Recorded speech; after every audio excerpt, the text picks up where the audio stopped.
เอาไปเอามากินข้าวเนาะสมพักเสียนกินข้าวก็สมพักเสียนสบายดีจ้าสบายดีเด้อพี่น้อง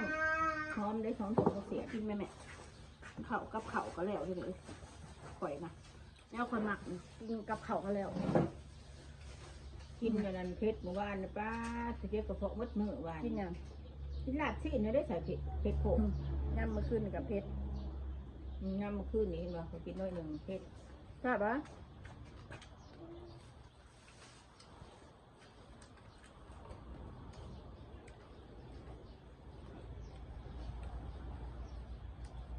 แค่สมมติเสร็จ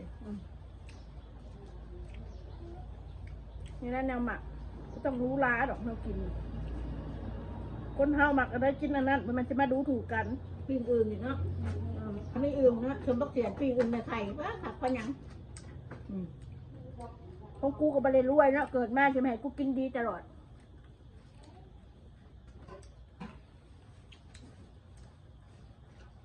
กินแจ่วแล้วกินหลบพักแล้วบัดเงินแล้วโอ้ดีแท้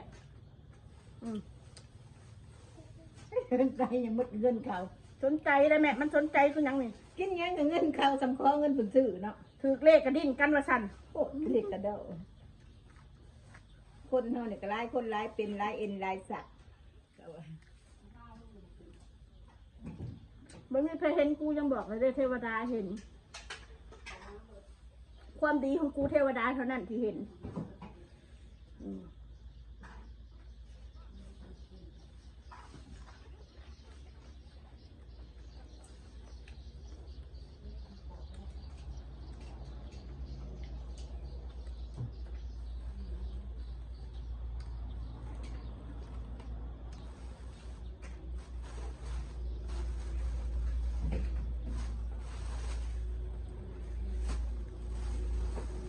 ปีเนี่ย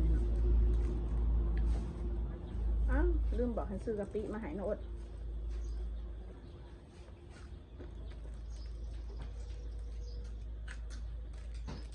ก็เขาไปซื้อห้อนแดดมันเมื่อตอนแดดอ่อนก็ได้นะเมื่อตั้งแต่นั่นแถบมันห้อนนะแม่ย่านประทานรถโดยสารเลยค่ะมันชิบเบิร์ดได้3 โมงตรงไปขึ้นได้ไหม3 โมงอย่างมือ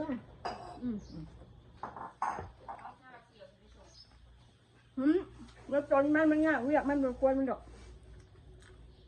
เขาอยากไปส่งแล้วบาทตัวนะคะงามเชียงใจหมูนะเขาก็ยากจะเมื่อได้ว่ะเอ็นซิเมื่อส่งเลยค่ะเอ็นซิพาเห็ดขนมแต่เว้นบ่นะ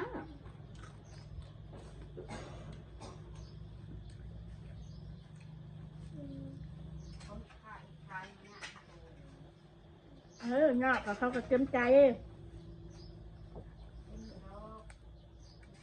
ที่ช่างก็กินหิวมันนะท่านสิบามูบ้านนะพี่น้อง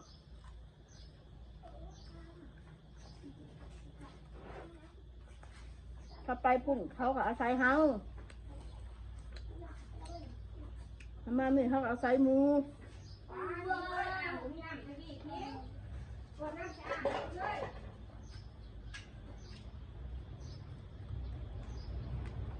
จอบบึงเรื่อยแม่นางเนี่ยมันล่มคึงแล้วเปิดโลกเดี๋ยวถามันมดเพาะโผล่ขลั่มน้ำโผยังคือกันเขามาคือกันป้าว่าเสียหามือมันสิมดมาแล้วซื้อโลกน้ำเต็มอุเต็มแอน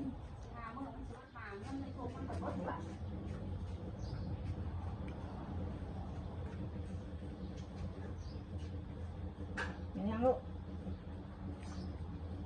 เป็นอะไรเฮ้ยไปเด่นหวนบ่กินยัง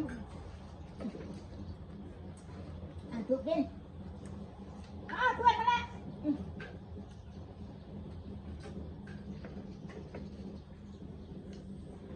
ยังก็อยากเนาะ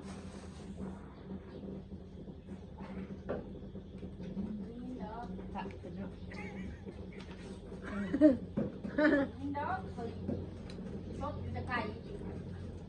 ยังตัวปาก ไปกัดใบเห็ดไปจังเหมือนแนวเห็นบ่เบาเม็ดค่ะกับสาวพรน่ะนั่งกินข้าวต้นปาดเอาไปสิกัดได้เราเมนความเล่าเลย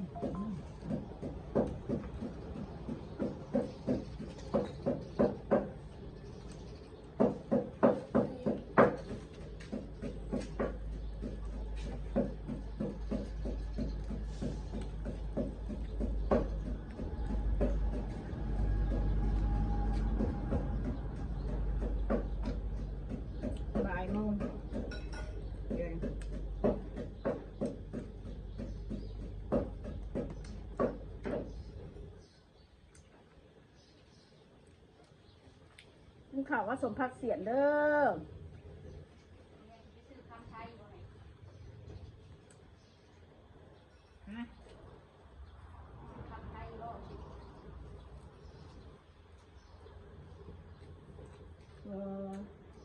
ก็บ่มักคำไทยเขาสื่อลาวคือเขาสื่อจังคำไทยคำไทยงามก็บ่มักเลยแหละ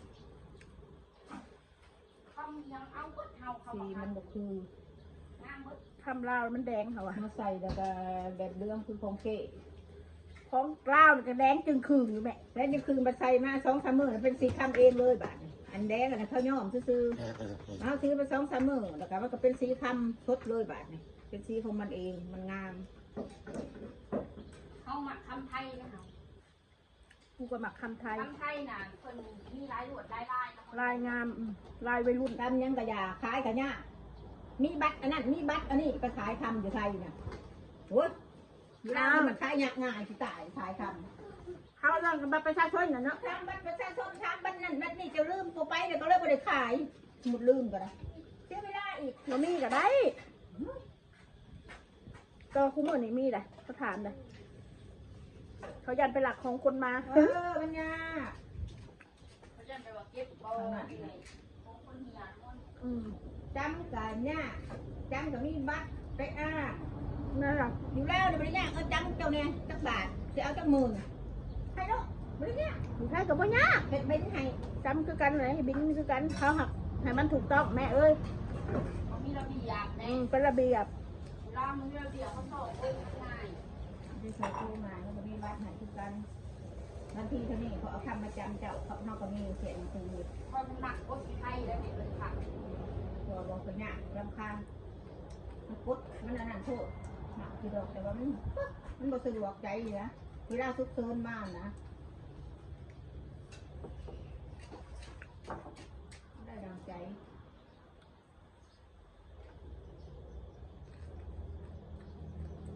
เรื่องกฎระเบียบกฎหมายเนี่ยผมมักด้วยประเทศไทยเราผมมักเรื่องจับหมอกขโมยขับเนาะขับเราสิขาตายจับฟรีผมไม่ต้องค้นหาได้เจ้าซีรีส์อยู่ใช้จับเจ้าได้โบกปูนตะพื้นดินมันยังหูจักยังหูจักผมมักตัวนี้นะมักตัวนี้ละคนตำรวจไทยเราเก่งคนเก่งตำรวจท่านเราคนเก่งเก่งเราเรียกอะไรเก่งยอมหลักตามกล้องวงจรไปจะไปสิ่งใดสิ่งใดเจ้าจะออกนอกประเทศคนหูจักมุดกินสมพักและแสบท้องนะพี่น้องเอ้ยกินข้าวเปียกต่อแล้วนี่ป้าทุกการหมักพริกและแสบท้องเผ็ดดึงกินข้าวเปียกแบบนี้ข้างในนี่เจ้าบุญหรอกร้อนแล้วมันอากาศร้อนแล้ว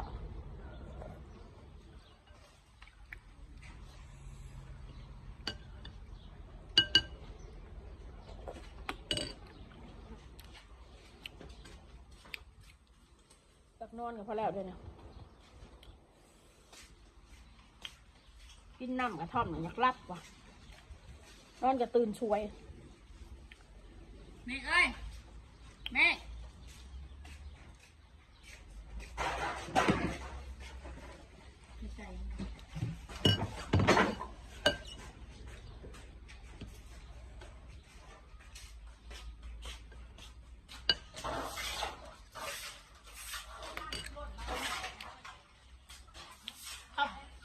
ขับเปียกจะได้ก็อ้น30บ่ขับเปียกนะอ้นเอาหาบ่แซ่บอยู่ได้ละร้านนี่แซ่บกว่าร้านนั้นอยู่มันนัวกว่ากันลูกสิ้นกับเนื้อแท้ลูกสิ้นเขาให้นะ เสร็จลายเนาะบริษัทพิษแล้วล่ะเขามันเลือกอะไรแบบนี้กิน บ่ใส่ได้เก็บท้องบ่ใส่ได้ นี่กินเสร็จนี่ไม่ร้านกิน แซ่บอยู่ร้านนี้แซ่บ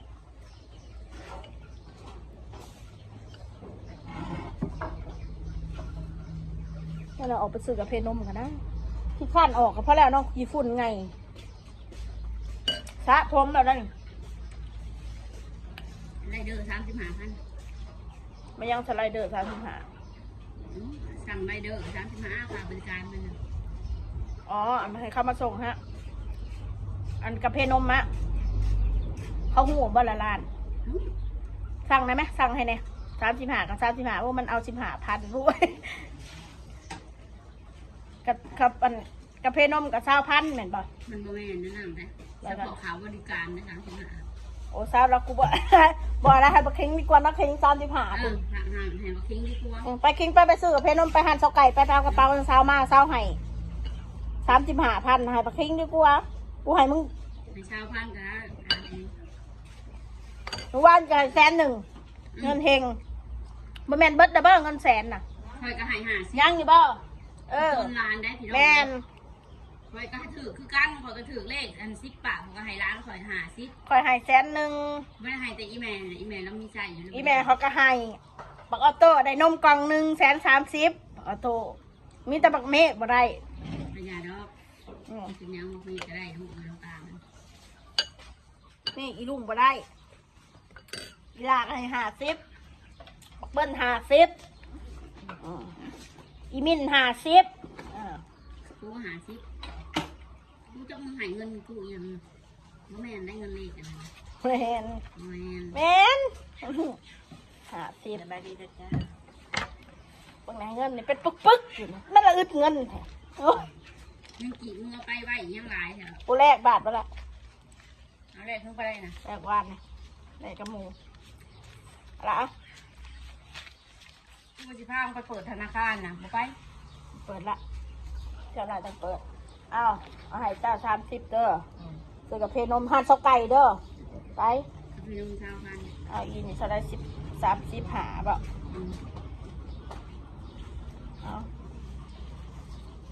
เอาแถมหายซะนี่ยังสำเนียงกูก็ได้ไว้ค่ารถกลับบ้าน ทิ้งเอาเปลี่ยนเอาไว้นี่ไปซื้อไปนะ ไว้ค่ารถกลับบ้านเหลืออยู่4หาแล้วไว้หอนบ่วะเด้อ200 300เลย300 บาท ซื้อเอาไว้นี่ มีเงิน